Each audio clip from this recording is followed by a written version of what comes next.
பக்தி கிளீட்ஸ் ஆன்மீக சகோதர சகோதரிக்கெல்லாம் என்னுடைய அன்பான பணிவான ஆசீர்வாதத்தை தெரிவித்து வருகிறேன். பக்தி கிளீட்ஸை பொறுத்த வரைக்கும் எத்தனையோ கிரகங்களுடைய பெயர்ச்சியை நான் பேசி வந்தாலும் கூட செவ்வாய் பெயர்ச்சியை ஒவ்வொரு காலகட்டத்திலும் நான் பேசி வருகிறேன்.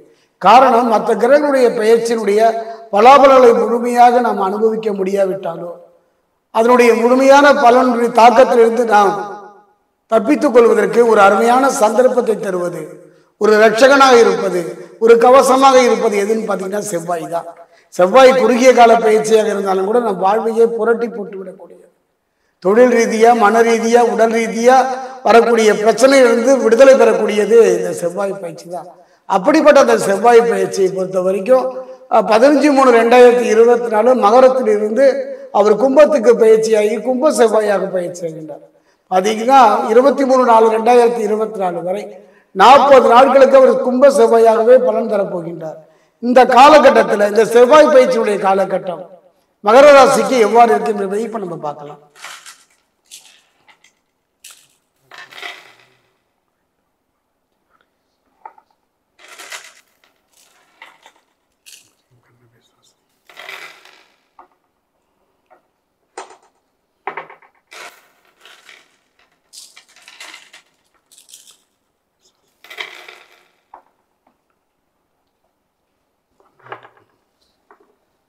மகராசி ஆன்மீக சகோதர சகோதரிகளே, சனி பகவானுடைய கடுமையான வலையில் நீங்கள் இருந்தாலும் கூட, பாதசனியாக இருந்தாலும் கூட பதற வேண்டாம், கவலைப்பட வேண்டாம். இந்த செவ்வாய் பயிற்சி மற்ற ராசிகளுக்கு முழுமையான பலனை தருதோ இல்லையோ, அதனுடைய பாதிப்பு இருக்குதோ இல்லையோ, முழுமையான நற்பலனை பெறக்கூடிய ஒரு அருமையான சந்தர்ப்பம் மகர ராசிக்கு தான். ஏன் பார்த்தீங்கன்னா, அவர் இருக்கின்ற இடம் மகரத்தை பொறுத்தவரை அவர் 2ஆம் இடத்திலே அமர்கின்றார். 2ஆம் இடத்திலே அமர்ந்து அற்புதமான பலனை தரப்போகின்றார். அது குடும்பம், தனஸ்தானம் என்று சொல்லக்கூடியது. என்னை பொறுத்தவரை 2 விதமாக எடுத்துக்கலாம் அந்த செவ்வாயை பொறுத்த வரைக்கும். காரணம் என்ன, கணவர் மனைவிக்குள்ள குடும்பத்தில் நிலவி வந்த கருத்து வேறுபாடுகள், பிரச்சனைகள், இழப்புகளை எல்லாம் ஈடுகட்டக்கூடிய ஒரு நல்ல சந்தர்ப்ப சூழ்நிலையை செவ்வாய் மகர ராசிக்கு அமைத்து தருகிறார். கவனமா இருக்கும், உண்மைதான், கவனமா இருக்கும். காரணம் என்னன்னா, செவ்வாயை பொறுத்த வரைக்கும் 2 விதமான நற்பலனை தரக்கூடியவர். ஒன்று, சரியான முறையில புரிந்து கொண்டால் நற்பலனை முழுமையாக அடையலாம். தவறாக புரிந்து கொண்டு விட்டாலோ அதுக்கு நேர்மாறான பலனை தான் தருவார். அந்த வகையில மகர ராசிக்காரர்கள் இதுவரை குடும்பத்தில் நிலவி வந்த குழப்பமாகட்டும், பிரச்சனையாகட்டும் படிப்படியாக குறைந்து குடும்பத்தை விட்டு ஏதோ சூழ்நிலையின் காரணமாக பிரிந்து வாழ்ந்தவர்கள் கூட, குடும்பமே அமையவில்லையே என்று கலைகின்றவர்கள் கூட, அனாதை போன்ற ஒரு வாழ்வை வாழ்வர்களுக்கு கூட ஒரு நல்ல மாற்றத்தை தரக்கூடிய நிகழ்வை செவ்வாய் 2ஆம் இடத்திலே அமைந்து தரப்போகின்றார். அது மட்டும் கிடையாது, தனவரம் என்று சொல்லக்கூடிய 10 பைசா பையில இல்லாம கடுமையான போராட்டம், அது தொழில நடத்த முடியாத போராட்டமா இருக்கலாம், இல்ல ஒரு அரசு துறையிலோ பொதுத்துறையிலோ வேலை செய்கின்ற இடத்துல இருக்கக்கூடிய பொருளாதார நெருக்கடியா இருக்கலாம். அதையெல்லாம் ஒரு நல்ல மாற்றம் படிப்படியாக குறைந்து பொருளாதாரத்துல ஒரு நல்ல முன்னேற்றத்தை தரக்கூடிய அருமையான ஒரு சந்தர்ப்ப சூழ்நிலையை மகர ராசிக்கு அமைத்து தரப்போகின்றார் இந்த காலகட்ட செவ்வாய். காரணம், மகரத்திலிருந்து கும்பத்திலே மாறி கும்ப செவ்வாயாக இருக்கின்ற இந்த செவ்வாய் பகவானை பொறுத்தவரை மகர ராசிக்காரர்களை ஒன்றே ஒன்று சொல்வதை சரியாக புரிந்து கொள்ளுங்கள். இது மட்டும்தான் நான் இப்ப சொல்ல போறேன். இதை நீங்க சரியாக புரிந்து கொண்டாலே போதும். இதுவரை நீங்கள் புரிந்து கொள்ளாத மனைவியா இருக்கலாம், இல்லது கணவனா இருக்கலாம்.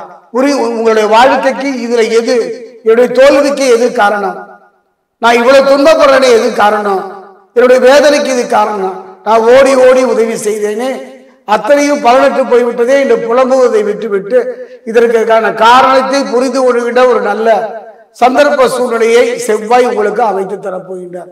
இதை விட வேறு என்ன வேணும்?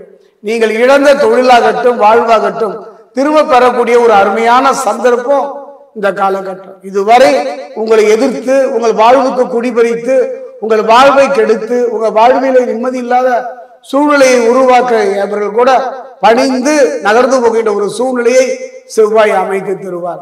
அரசு துறையில நமக்கு நல்ல ஆதாயம், அரசு துறையில ஒரு நல்ல வேலை, அரசு துறையில வேலைக்கு முயற்சி பண்ண அது கிடைக்கின்றது. அரசு துறையில அதிகாரம் படைத்த துறையிலிருந்து நல்ல ஆதாயங்களை பெறக்கூடிய நல்ல சந்தர்ப்ப சூழ்நிலைகளை எல்லாம் செவ்வாய் உங்களுக்கு அமைத்து தரப்போகின்றார். தவறான பாதை நோக்கி நகர்வதோ உடம்போ மனசோ அவ்வாறு இல்லாமல் மட்டும் பார்த்து கொள்ளுங்கள். உடல்நிலையில 100% கவனமாக இருந்து விட்டாலே போதும். சுவர் இருந்தால் மட்டும்தானே சித்திரம் வரைய முடியும். அந்த வகையில உடல்நல கவனமா இருந்துட்டீங்கன்னா வெற்றி உங்கள் பக்கம்தான். இதுவரை உங்கள் வாழ்க்கையில கண்ட கனவு, அது தொழிலா இருக்கலாம், வாழ்க்கையா இருக்கலாம், நிறைவேறாமலே போய்விட்டது, காலம் கடந்து விட்டது. கவலைப்பட வேண்டாம்.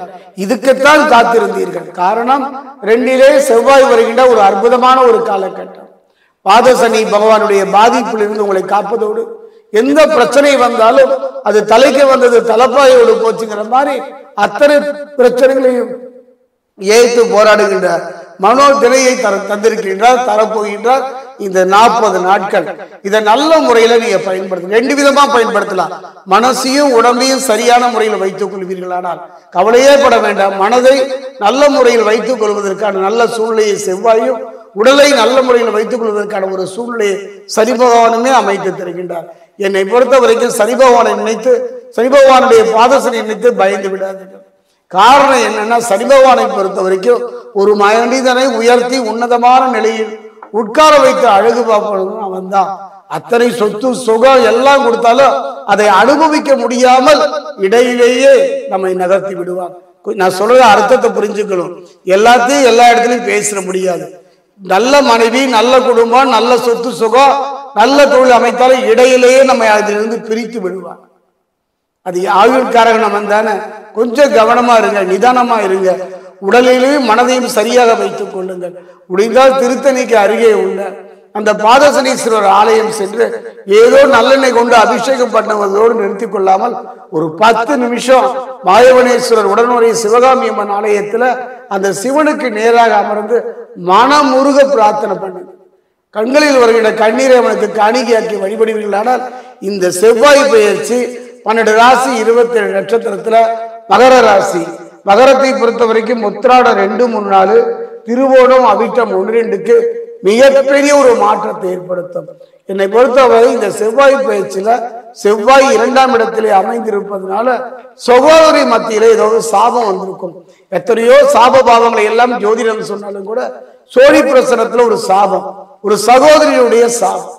சகோதரிக்கு நாம் இழைத்து மன ரீதியா ஏதாவது ஒரு இழப்பை செய்திருப்போமானால் அந்த சகோதரனுடைய சாபமானது உங்கள் உடல்நிலையை பாதித்துவிடும். உங்களுக்கு வரவேண்டிய வருவாயை தடுத்து விடும். ஒரு நிலை இல்லாத நிம்மதியை தந்துவிடும். அதனால முடிஞ்ச வரைக்கும் உங்க சகோதரிகளுக்கு, என்னை பொறுத்தவரை சகோதரிக்குள்ள ஒரு சிவப்பு கலர்ல அல்லது ஒரு நீல கலர்ல, கருநீல கலர்ல ஒரு புடவை ஜாக்கெட் வாங்கி அவர்களுக்கு கொடுத்து விடுங்க. அப்படி எனக்கு சகோதர சகோதரியோட பேச்சுவார்த்தை இல்லை, எனக்கு சகோதர சகோதரிகள் கிடைக்கவில்லை என்றால் அருகில் உள்ள அம்மன் ஆலயம் சென்று அந்த அம்மனே சகோதரியாக நினைத்து அந்த ஆலயத்திற்கு அந்த ரவிக்கு விட்ட கொடுத்துருங்க. அவ்வாறு ஒரு மஞ்சள் வச்சு ஒரு காணிக்கையை வச்சு கொடுத்துட்டீங்கன்னா மகர ராசிக்கு மிகப்பெரிய ஒரு மாற்றத்தை ஏற்படுத்தும். இந்த சோழி பிரசனத்துல செவ்வாயை பொறுத்தவரை 2ஆம் இடத்திலே மகர ராசி இருப்பதனால கவலையே பட வேண்டாம், கண்கலங்க வேண்டாம். உடலையும் மனசையும் சரியா பார்த்துங்க. தவறான இடத்தை நோக்கி நகர்வதற்கும் தவறான செயல் செய்வதற்கும் சூழ்நிலை இருக்குது. ராகு அந்த நிலையை உங்களுக்கு உருவாக்குவார். நீங்க நல்ல மனிதர் தான், ஆனாலும் கூட தவறான பாதையில் சென்று பேரையும் புகழையும் கொடுப்பதற்கான சூழ்நிலை அமைகின்ற இருப்பதனால கொஞ்சம் கவனமா இருந்த. நான் சொன்ன மாதிரி அந்த ஜாக்கெட் பிட்டை வாங்கிட்டு போயிட்டு அருகில் சகோதரிகளுக்கு கொடுங்க. சகோதரிகள் இல்லை என்றாலும் நீங்கள் சகோதரியை யாரை பாவிக்கிறீங்களோ அவங்களுக்கு கொடுங்க.